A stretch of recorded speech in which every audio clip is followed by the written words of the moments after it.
La violencia entre estudiantes de secundaria fue uno de los temas de debate esta semana a raíz de varios episodios recientes de Montevideo y el interior que se conocieron, por ejemplo, a través de redes sociales y luego en los medios de comunicación.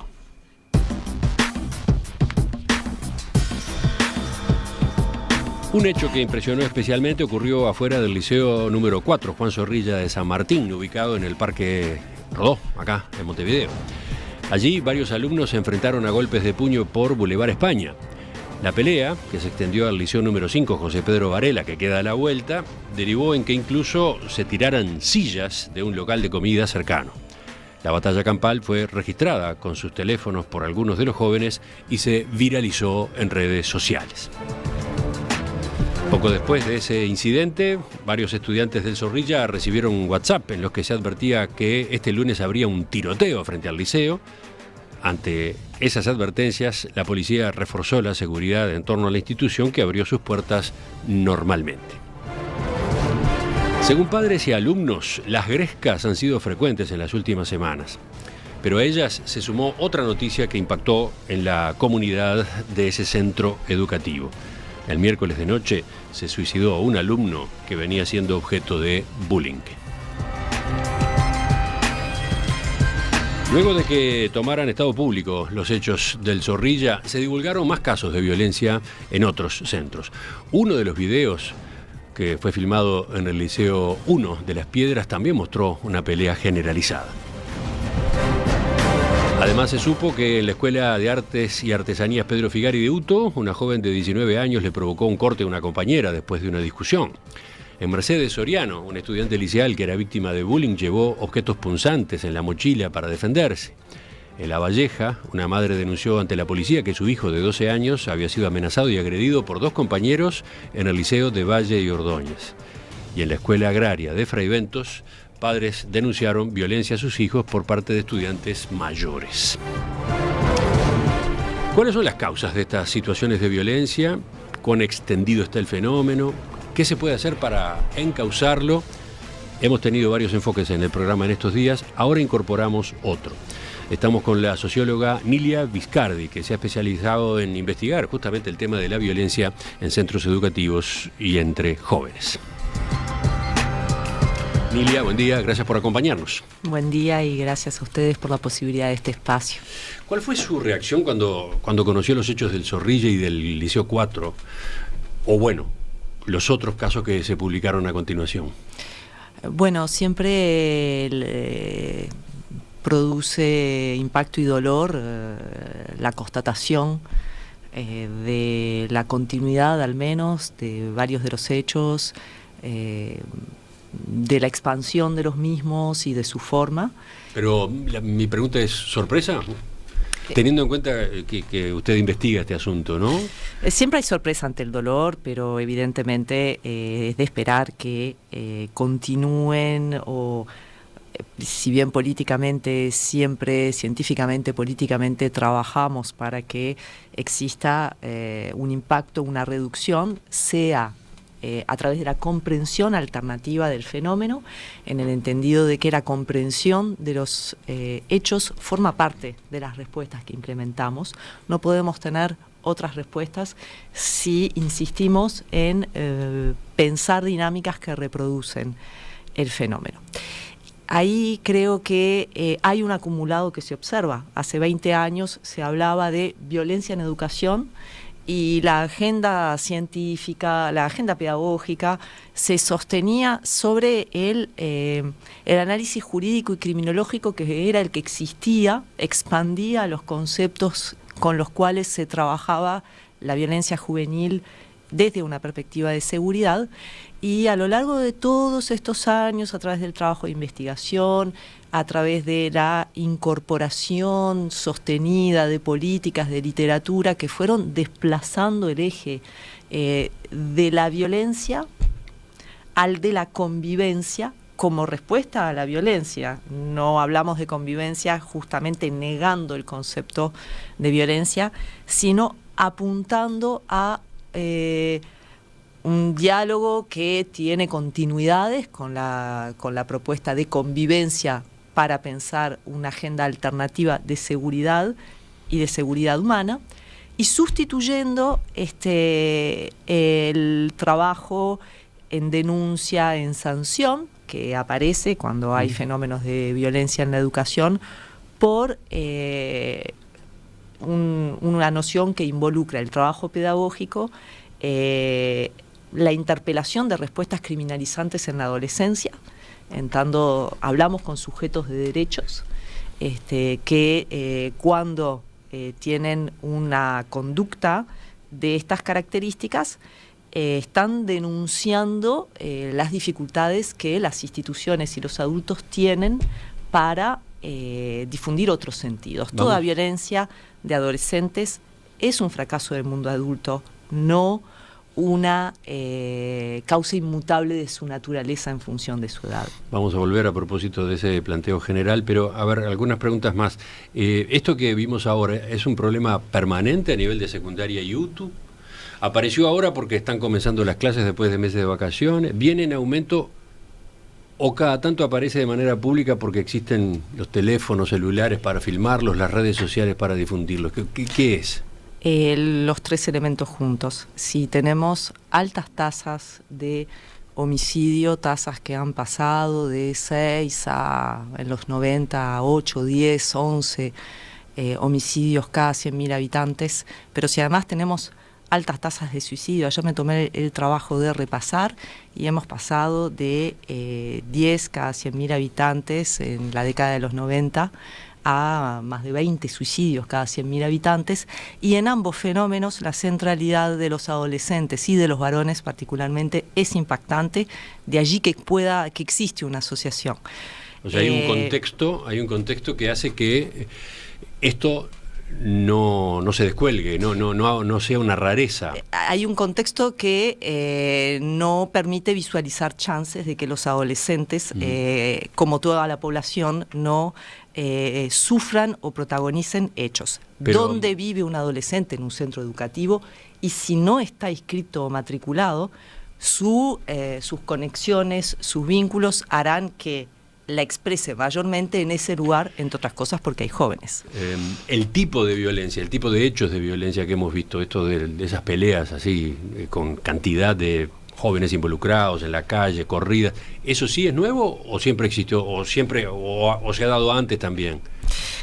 No, tenemos otros ámbitos en los cuales eso es frecuente, y creo que el espacio de la sociedad donde mayormente uno escucha hablar de estas manifestaciones es en la violencia en el fútbol, que tiene, digamos, estos emergentes en el Uruguay y en el mundo. No ceso de recordar aquella violencia en el Estadio de México, donde varones se tiraban sillas, piedras, se mataban y se caminaban por encima. Por lo tanto, como fenómeno de sociedad, las peleas callejeras, las corridas, con su espectacularización, son un fenómeno expandido. Es novedad en este barrio, en este de las centro. discotecas, ¿no? Algunas salidas de discotecas, ¿no? También terminan cada tanto en hechos de este estilo. Lo había olvidado porque cuando uno tiene hijos que salen, prefiero olvidar esas cosas que forman parte del inconsciente, pero es una realidad, y en este momento tenemos también asociado a las actividades nocturnas la emergencia de estos fenómenos. O sea, las tenemos y probablemente vamos a seguir teniéndolas, así que estamos obligados a pensar políticas que puedan prevenirlas, por un lado, y trabajarlas de un modo alternativo cuando ellas emergen. El caso del Liceo Zorrilla llamó la atención de muchos porque es una institución ubicada en un barrio que no es de contexto crítico, ¿no? Allí hay familias, ahí hay un gremio de estudiantes muy activo, es decir, hay preocupación por la vida del liceo y una comunidad educativa fuerte, no sé, más o menos reconocida.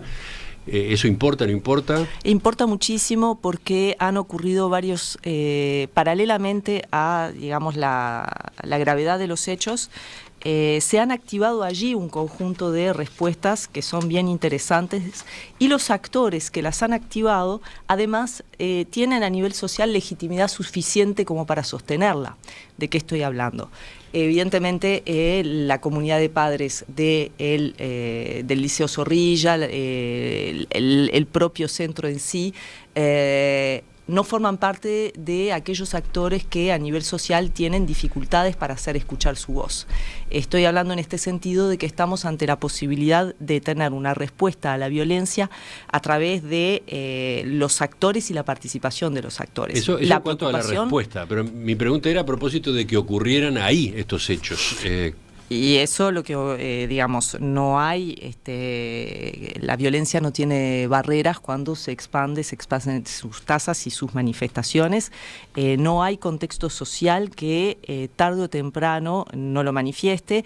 Incluso, por ejemplo, en la investigación educativa siempre se ha mostrado que cuando ocurren violencias en los contextos de élite, en los contextos educativos privados, ellas, su característica es que no circula socialmente y que se evita su exposición cuando estos hechos ocurren. Aquí lo que hay es que por las dinámicas, por las cámaras, por la exposición, se viraliza más y efectivamente que haya trascendido, que estas formas de violencia que son de alguna manera naturalizadas en otros contextos. ¿De qué estoy hablando? Nosotros con un proyecto de inclusión estamos desde el año pasado trabajando los sentidos de la violencia en contextos vulnerables. Los adolescentes de esos contextos unánimemente todos dicen que por las noches escuchan tiroteos de jóvenes en esos contextos y en esos barrios. O sea, viven en una violencia naturalizada y ese problema está extremadamente silenciado. El silenciamiento es un mecanismo que existe siempre, es un mecanismo que ha operado con el suicidio y que ha determinado que la gente no tuviera conciencia de la gravedad del fenómeno, porque fue la política que antiguamente se implementó. Entonces, sí es una novedad, tal vez... Es lo que ocurre tapado, dice usted, quizás no tan visibilizado, en contextos críticos, ¿no? Ahora estamos hablando de otro lugar, estamos hablando del Parque Rodó, del Cordón, ¿no? Sí, pero tú lo traías con las violencias que tenemos en la noche, en las discotecas, con las peleas callejeras. La novedad es que esto está asociado al día y que involucra a estudiantes de ese centro educativo y que el altercado viene gestándose con una cierta centralidad de las relaciones que se dan allí. ¿Y el disparador cuál es? Entrevistamos esta semana a Inés Peralta, una de las madres de Zorrilla, y ella decía que muchas veces los motivos de las peleas o no se entienden o son nimios directamente superficiales. Por eso podemos, los actores que trabajan en terreno, ubicarán las causas, las riñas, las disputas concretas. A nivel estructural, lo que hay es una expansión de las dinámicas violentas para la resolución de conflictos. Hemos trabajado en el concepto de ajustes de cuenta, por ejemplo, con el grupo de violencia juvenil, junto a con el que trabajamos mucho con Gabriel Tenenbaum, y se hizo la publicación Relatos de Muerte, y las cuentas que se ajustan y se pagan con la vida, desde un punto de vista, digamos, del costo de la vida. Si uno mira lo que está en juego, lo que está en disputa, parece irrisorio de un punto de vista racional. Amenazas. Pero ahí está llevándolo al extremo. Estoy llevándolo al extremo, pero estoy mostrando que justamente la dinámica de la violencia, uno espera a veces en lo que tiene que ver con los adolescentes que tenga por detrás un grave conflicto, una grave causa, mucho dinero, drogas, y a veces pueden ser riñas, celos, disputas emergentes familiares. No hay la particularidad muchas veces de estas violencias, es que por detrás no tenemos una gran estructura económica que la sustente, como sí es el caso del microtráfico de drogas, de la corrupción, en las cuales al correlato enorme de la violencia le podemos oponer una estructura y una máquina que podemos detectar. Por eso la adolescencia y la violencia juvenil es tan delicada, porque es tal vez mucho más sintomática que expresiva de una estructura. Las estructuras que podemos identificar son las de las masculinidades violentas, las de la exacerbación de la violencia como forma de existir y de aparecer en el mundo, porque si algo han logrado es ser visibles y aparecer, y frente al anonimato, a la pérdida de sentido, a la discontinuidad en los estudios, a las incertezas, lamentablemente eso puede dotar de algún sentido las vidas de los adolescentes. ¿Qué papel juega el bullying? El bullying opera a mi juicio, en dos sentidos. En primer lugar, es una noción que nació en Suecia hace más de 30 años, se ha difundido y tiene la potencialidad de designar un problema que existe y que tiene que ver con el destrato, con el maltrato en las instituciones, con el conflicto en el vínculo. A nivel teórico se ha expandido su uso en general como sostén de políticas que buscan un diagnóstico de perfiles, que es lo que se hace a nivel criminológico y en las ciencias criminológicas, que no son las ciencias a partir de las cuales el paradigma de la convivencia y el trabajo en el conflicto se apoyan. ¿Qué es lo que hacen estas perspectivas? Definen perfiles, es decir, hay un perfil de violento y hay un perfil de acosado. ¿Cuál es la dificultad? La dificultad es que dan un salto muy alto que el análisis sociológico, que el análisis epidemiológico no da. ¿Qué es lo que hacemos a nivel de sociología, de ciencias sociales? Decimos, si hay altas tasas de violencia, si hay altas tasas de suicidio, tendremos mayor prevalencia de estos hechos. En algunos contextos sociales pueden emerger mayormente, pero no decimos, este será violento, este será víctima, y en general el bullying se asocia a una perspectiva que establece perfiles, predicciones, y eso justamente consolida algo que debemos evitar en la sociedad y en la educación, que es la estigmatización. La estigmatización impide la acción pedagógica porque determina que el docente deje de creer en la posibilidad de que los estudiantes que tienen algunas características sociales, que son denostadas como características estadísticas de imposibilidad de acceder al conocimiento, lo hagan. Por lo tanto, cuando el problema social es la desafiliación, la discontinuidad de las trayectorias, la exclusión, la agenda del bullying lo que hace es reforzar esos fenómenos contrariamente a lo que ella espera. Ella cree justamente que podrá resolver algún problema y acentúa fortaleciendo la estigmatización y en ese sentido la posibilidad de ruptura de trayectorias. El bullying ha existido siempre, ¿no? El bullying es un clásico, por ejemplo, de la... Desde hace poco tiempo tiene nombre, pero ha existido siempre. En la educación de élite, por ejemplo, cuando unos pocos llegaban a fines del siglo XIX, principios del siglo XX, unos pocos varones usualmente, o tenemos filmografía, por ejemplo, sobre las escuelas, cuando la educación no era mixta y había colegios de élites para señoritas, que las educaban sobre todo en la formación para que se casaran, o de varones.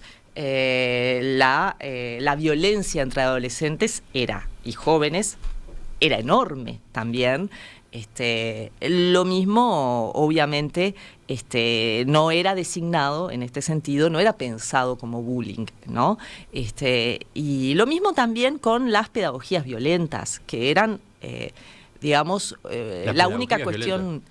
Y las primeras... Los castigos físicos a los alumnos. Exactamente, hubo una vigencia de la violencia física como sostén del aprendizaje que no era percibida como tal, y contradictoriamente y a nivel histórico es bien interesante mostrar cómo ese trato violento que vemos en el Museo Pedagógico, que forma parte de la historia de pedagogía de principios del siglo XX, no obstante, no convivía con la noción social de que hay estudiantes que no van a lograr nunca, que es más propia de los años 70, y en este sentido, a la vez que se castigaba, el que demostraba que sabía tenía mayor, digamos, no existía esta noción de predicción del fracaso que también hace muchísimo daño, que se instala socialmente cuando ya la posibilidad de la violencia física no es legítima en la educación, por suerte, y que nos obliga a seguir pensando las respuestas desde un lugar que tiene que ver con la construcción pedagógica, con la construcción de ciudadanía y con la participación.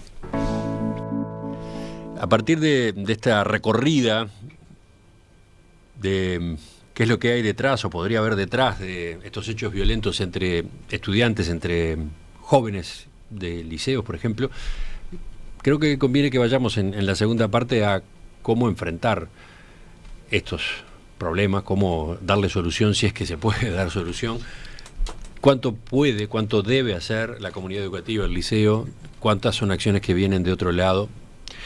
por ese lado, por ahí, retomamos enseguida la entrevista con nuestra invitada esta mañana, Nilia Viscardi. En estos días se conocieron varios episodios de violencia entre estudiantes en liceos y escuelas de UTU de Montevideo y del interior. El disparador, lo que ocurrió en el Liceo Zorrilla, donde hubo una batalla campal que fue filmada por estudiantes y que se hizo viral en redes sociales. Pero está claro que no se trató de un caso único, ni mucho menos.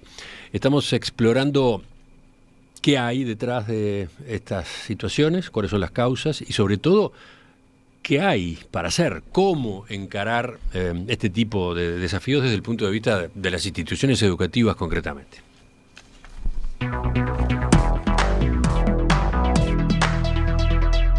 Nos acompaña esta mañana Nilia Viscardi, doctora en Sociología, docente e investigadora en la Universidad de la República. ¿Ha trabajado estas cuestiones desde hace cuánto tiempo? Desde el año 94, con el proyecto como estudiante, con el proyecto del doctor Dajas, que trabajaba la cuestión del suicidio, y desde los años, a fines de los años 90, con la cuestión específica de la violencia en la educación. También durante mucho tiempo en diálogo, pero específicamente con lo que fue el programa de convivencia de la Administración Nacional de Educación Pública, que se instaló en el año 2011 y tuvo bastante fuerza durante un periodo de más de 5 años. Y bueno, y también analíticamente en diálogo con la reflexión sobre la violencia en los jóvenes y otras manifestaciones también. Este martes entrevistamos acá a la directora general de secundaria, Jennifer Cherro. Ella sostenía que varios de estos incidentes son iniciados por jóvenes que no son estudiantes del liceo en cuestión e incluso en algún caso son mayores de edad. Por eso, explicaba, en estos casos la ANEP termina denunciando los episodios al Ministerio del Interior. ¿Qué dice usted a propósito de esa observación? Es una observación que parte de un registro formal, la inscripción o no inscripción en un centro educativo, ¿no? La matriculación o no. Todo indica, en el caso concreto del Liceo Zorrilla, pero también en el Liceo de Las Piedras, que la batalla campal tiene lugar en el barrio en que está el centro educativo. Y en el barrio hay habitantes, esos habitantes están en relación con un centro educativo y en general las políticas educativas de prevención del conflicto en la educación que intentan dejar el barrio afuera y trabajar con los alumnos y pensar a los que no están matriculados o están matriculados en otro centro como individuos a los que no tiene que dirigirse la respuesta, son a mi juicio un desacierto. Lo que hay que hacer es volver a trabajar la relación con el barrio y creo que la condición de matriculación y estudiante es una condición que dice respecto del discurso pedagógico, del diálogo que se tendrá con los docentes, pero la institución lo que hace allí es reducir su respuesta y referir el diálogo que va a tener con la sociedad, o sea, en este caso identificados como alumnos que no son estudiantes, al trabajo con otra institución que es la policía. La policía tiene un rol fundamental en la prevención de la vida, en la protección, en la prevención de hechos de violencia, en la protección de la seguridad. Pero justamente cuando no pensamos desde una perspectiva territorial la respuesta, primero va a seguir existiendo, segundo, en general pasamos a tener desde el punto de vista del centro educativo muy malas relaciones con el entorno porque la relación entre policía y juventud en general es una relación muy tensa, pero además en este caso reducimos la respuesta. Cuando hicimos esa entrevista, un oyente sostenía que esos jóvenes que no son estudiantes del liceo son al mismo tiempo jóvenes expulsados por el sistema educativo. Por lo tanto, decía el oyente, las autoridades no pueden desentenderse. ¿Qué respondía la profesora Cherro? El sistema educativo no es responsable de todo lo que sucede en la sociedad uruguaya. Es una respuesta, digamos, que bueno, que hay que seguir trabajando conceptualmente. En la Ley General de Educación, el concepto de comunidad educativa forma parte incluso de aquellos que tienen participación en los consejos de los que deben estar representados en los consejos de participación. O sea que la noción de comunidad educativa supone no solamente ampliar a los padres, porque hay una representación de los padres que es alternativa a esta, sino también integrar a ese territorio que es tan importante. Claramente ninguna institución es por sí responsable del conjunto de los fenómenos, pero una cosa es que la institución se sienta responsable, otra cosa es que reduzca el diálogo con la comunidad, un diálogo al que está obligada por Ley General de Educación. Un diálogo para el cual se necesita qué cantidad de personal, por ejemplo, ¿no? Bueno, es muy ambicioso ese objetivo, suena quizás hasta utópico. Puede sonar utópico. Lo que no es, digamos, utópico es el concepto de bienestar social. Suena utópico en sociedades que tienen escaso desarrollo de los sistemas de protección social que trabajen paralelamente al centro. Entonces allí la queja, el centro no lo puede atender todo, puede tener dos sentidos. Uno, no quiero. Segundo, no puedo. Y ahí, sobre el no puedo, en el cual hay un sentido de realidad, probablemente lo que tenemos que hacer es pensar, además de los equipos multidisciplinarios o junto con los equipos multidisciplinarios, el centro, que es un lugar de vida. Un centro educativo no es un lugar donde, no es un jaulario de aulas, donde el profesor entra, da una clase, el alumno está matriculado en esa clase, recibe ese conocimiento y se va. Seguimos siendo presos de ese modelo.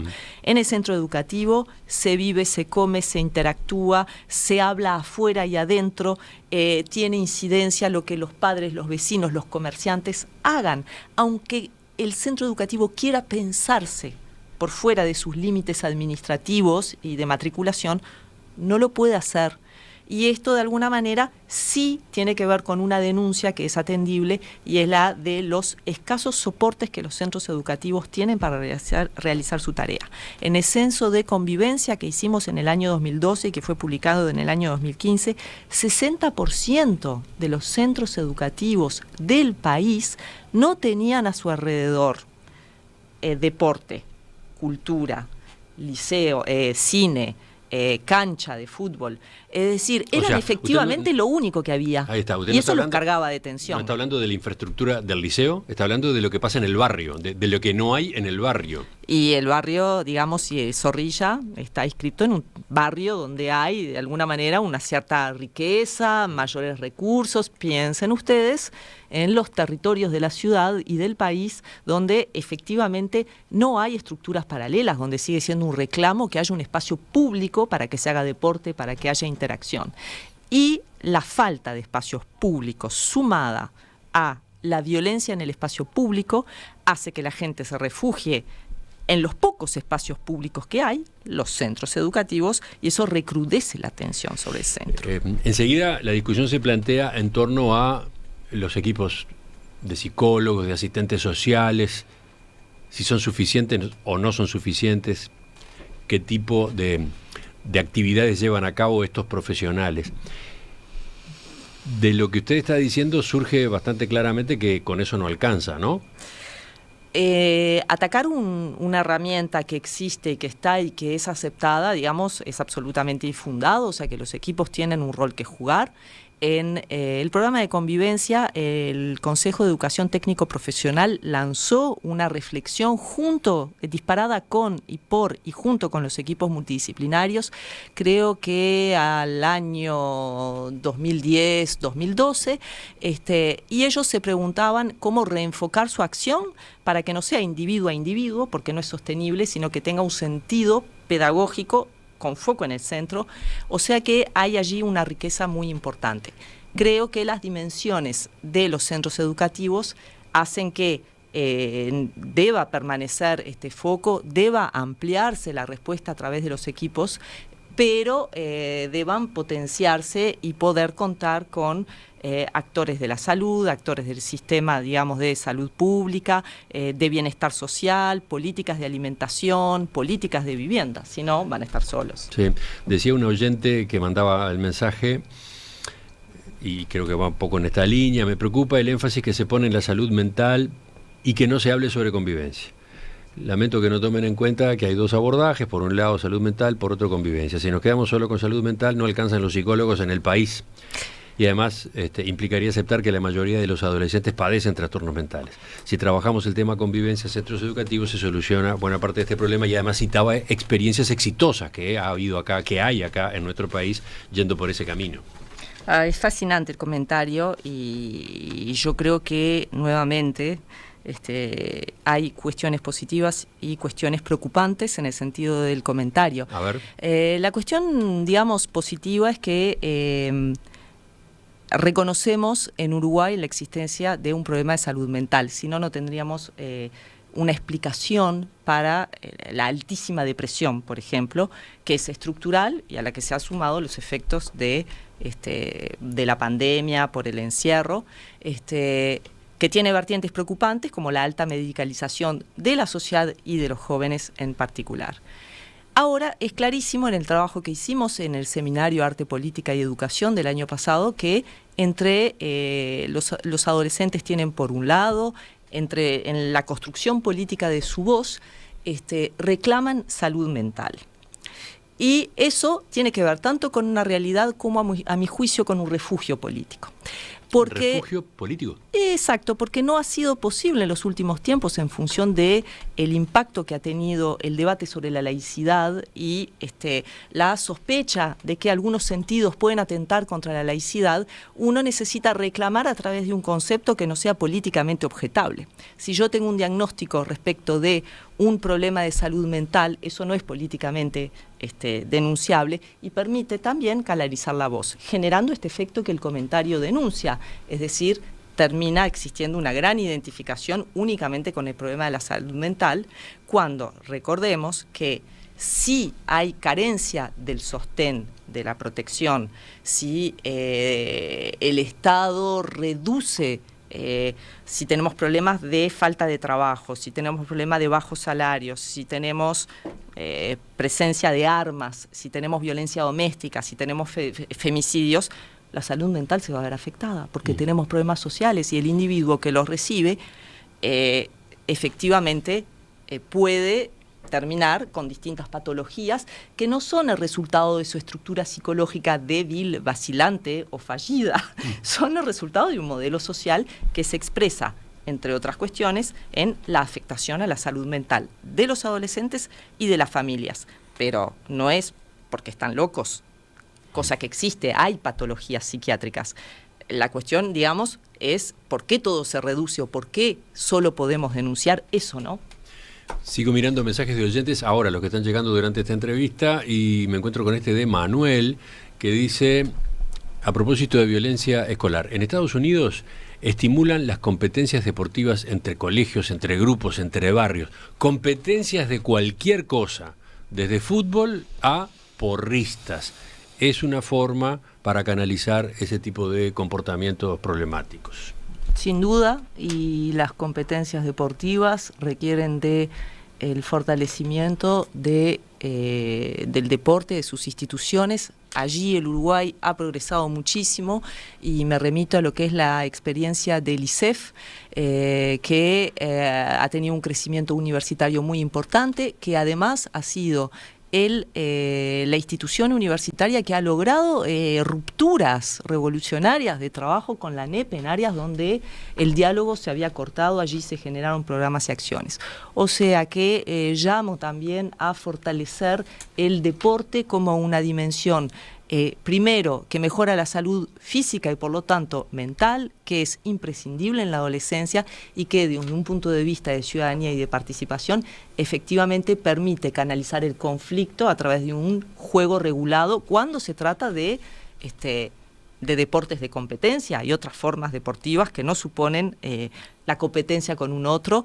Hablemos ya, ¿por qué no?, de el yoga, la meditación, técnicas múltiples. Por ejemplo, es difícil. Fomentar la natación supone que haya más acceso a piscinas públicas. Entonces, efectivamente, allí hay un canal muy potente para trabajar estos fenómenos. Otro oyente, Nicolás, dice: en nuestra escuela hemos hecho actividades en la calle para fortalecer los vínculos con la comunidad, vecinos, etcétera. Está todo dicho. La posibilidad de bailar en la calle, de jugar en la calle, es realmente un aporte fundamental. Nuevamente me voy a remitir a este proyecto de inclusión que estamos llevando a cabo en conjunción entre la facultad, entre el Departamento de Pedagogía Política y Social y el Departamento de Sociología. Hemos solicitado el año pasado a estudiantes de barrios vulnerables que colorearan en un mapa las zonas de peligro en el barrio, y lo que descubrimos es no solo que ven rojo el barrio, sin verdes, que serían las zonas de no conflicto, sino que únicamente conocen el camino hacia la institución educativa, muchos de ellos. Por lo tanto, qué importante será que el centro educativo junto con el barrio puedan pensar en momentos en los cuales la calle sea utilizada de otra manera. Una calle que no significa lo mismo en algunos contextos donde uno ve por esa calle circular muchas madres con sus hijos en horarios de trabajo, y una calle como la del Liceo Zorrilla, en la que vemos autos con veredas y una forma de circulación y del espacio público que es bien diferente. En este sentido también los trabajos de Rafael Paternain y Luciana Scarafuni sobre el concepto de territorio, la violencia y el territorio deben formar parte de un programa integral de prevención de la violencia en la educación, porque todos los territorios son distintos y la relación con la violencia también es muy diferente. Para terminar, quizás nos hemos enfocado mucho en la institución liceo, la institución escuela de UTU, los consejos correspondientes, las autoridades, lo que hacen, lo que deben hacer. Ahora, si lo llevamos al plano más concreto de los docentes, lo que estamos hablando ahora implica que los docentes tienen una carga enorme, una responsabilidad enorme. Eso que va bastante más allá de dictar su materia, ¿no? De evaluar alumnos, poner pruebas, tomar exámenes. ¿Cuántos de los docentes asumen semejante responsabilidad? ¿Cuántos están dispuestos efectivamente? No tengo una respuesta numérica. Para empezar, se requiere una vocación 100%, 150%, ¿no? Muchos lo hacen. La cuestión son las herramientas con que cuentan para hacerlo. Y ahí creo que hay dos debilidades. La primera, el formato educativo, porque recordemos que el contrato docente son horas para dar una materia. Eso tiene que ver con una representación histórica del centro educativo que no asigna tiempo, o sea, infraestructura y tiempo para el trabajo en vínculos, porque el docente lo que tiene que hacer es entrar a una clase, dar su materia y salir de ella, y el recreo es para que cambien los profesores. El espacio que tiene para poner en común, el único que existe es la coordinación, que sí está instalada, y después el mismo docente tiene que, si vive únicamente de ese contrato docente, dar muchas horas, muchos grupos, lo cual afecta a la salud mental de cualquiera, a mi juicio. Y ahí, digamos, el nuevo modelo educativo que podría dar respuesta a esta necesidad es, por un lado, un modelo que efectivamente contemple las horas docentes, en las horas docentes el trabajo en los vínculos. Lo decían los estudiantes, es decir, sienten ellos que si el docente habla de esto en el Liceo Zorrilla, ¿no?, para referirnos a lo que se ha dicho en los últimos, deja de dar clase. Entonces esa oposición genera tensión, porque el problema no, el docente siente que hay un conflicto entre el contenido curricular y el tiempo destinado al diálogo. Ahí hay un conflicto que un nuevo modelo educativo debe atender. Lo segundo, que es tal vez más profundo, tiene que ver con la formación docente. Erradicar, es decir, por un lado debemos propender a la excelencia en la formación de contenidos, la actualización. Los docentes tienen que poder actualizarse cada 5 o 10 años, la vez que, digamos, eso no hay forma de no sostenerlo. Pero además, el trabajo pedagógico es un trabajo que requiere dos capacitaciones, en el saber y en el vínculo. El docente trabaja vínculos, y eso de alguna manera a veces se elude un poco, y eso lo escuchamos cuando los docentes dicen, bueno, a mí el IPA no me preparó, yo cuando llegué a un centro educativo no pensé que iba a tener que destinar tanto tiempo a cállense, ordénense, a resolver la cuestión del conflicto. Eso tiene que ver con la imagen que se le transmite al docente, tiene una historia pedagógica, la idea de que al llegar a el liceo, el niño, al ser un adolescente, ya estaba socializado, ya tenía las normas incorporadas de conducta, bueno, todas esas visiones, la investigación muestra que no son válidas, pero todavía están en conflicto en el actual modelo pedagógico, y esto nos da la oportunidad de seguir discutiéndolas, como también es una riqueza muy importante que frente a este conflicto se reivindique la noción de convivencia, ya casi como una noción de sentido común. Pero para trabajar la convivencia, supongo que otro de los requisitos, quedó dicho al pasar, es la continuidad del docente, ¿no? La continuidad del docente en el centro educativo, para empezar, de un año al otro, que no esté cambiando de liceo un año al otro, que dentro del mismo año no vaya de un liceo al otro corriendo, el profesor taxi, ¿no? Da la sensación de que es necesario eso, fortalecer el centro en cuanto a su cuerpo docente en particular, que conozcan, que vivan, que tengan la experiencia acumulada de esa zona, de ese lugar, ¿no? Preocupaba mucho en el censo de convivencia el dato que encontrábamos, sobre todo relativo a la enorme rotación de los directores en los centros educativos. Bueno, es un milagro, ¿no?, encontrar un director que permanezca en un centro educativo más de 10 años. ¿Es necesario? Para un modelo de convivencia sí, porque un director necesita de tiempo para comprender cuál es la realidad de su centro educativo, qué modelo, necesita herramientas para poder trabajar con los docentes e incidir. Y justamente esa sigue siendo una de las debilidades, sobre todo también porque no hay una noción de carrera de gestión.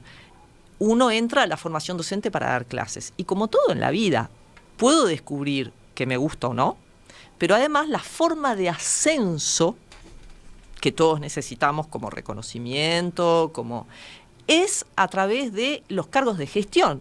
Uno es docente y después subdirector o inspector. Y tenemos que fortalecer otras formas de ascenso docente para que sean directores, o sea, para que la única forma de ascender no sea llegar a una dirección, porque hay mucha gente a la que no le gusta ese trabajo, y a su vez hay mucha gente que prefiere y hace muy bien ese trabajo, y esa es una distinción que tiene que acentuarse más en la formación. O sea que probablemente que el conjunto de docentes tenga realmente una sensación de pertenencia en el centro, eso también tiene que ver con una estructura política y de gestión de los centros educativos que deben fortalecer la posibilidad de que el director pueda tener un diagnóstico respecto de cómo mejorar la convivencia en su centro, la educación en su centro, tiempo y herramientas para implementarlos. Quien está 1 año, 2 años, no sé si alcanza, no alcanza a sostener un modelo de gestión. Hemos conversado esta mañana en perspectiva con Nilia Viscardi, doctora en Sociología, docente e investigadora en la Facultad de Humanidades y Ciencias de la Educación en la Universidad de la República. Gracias por acompañarnos. No, muchas gracias a ustedes. Hasta la próxima.